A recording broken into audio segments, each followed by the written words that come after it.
Iran और middle east में बढ़ते तनाव के बीच देश में घरेलू गैस सिलेंडर को लेकर अफवाहों का खौफ लोगों में दिखने लगा है।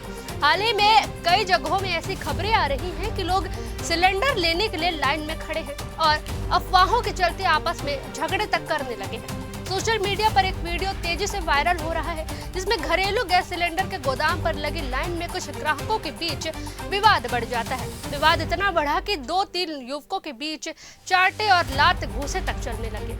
वीडियो में देखा जा सकता है कि पुलिस बल मौके पर मौजूद है और बीच बचाव की कोशिश कर रहा है, लेकिन विवाद में उलझे लोग समझने को तैयार ही नहीं है। बड़ी मुश्किल से पुलिस और अन्य लोग मामले को शांत कराते हैं और झगड़ते लोगों को अलग करते हैं। सरकार ने स्पष्ट कर दिया है कि घरेलू गैस और पेट्रोलियम की कोई किल्लत नहीं है और हमारे पास पर्याप्त भंडार मौजूद है, लेकिन अफवाहों के कारण लोग गोदाम पर इकट्ठा हो रहे हैं, जिससे यह झगड़ा होता नजर आ रहा है।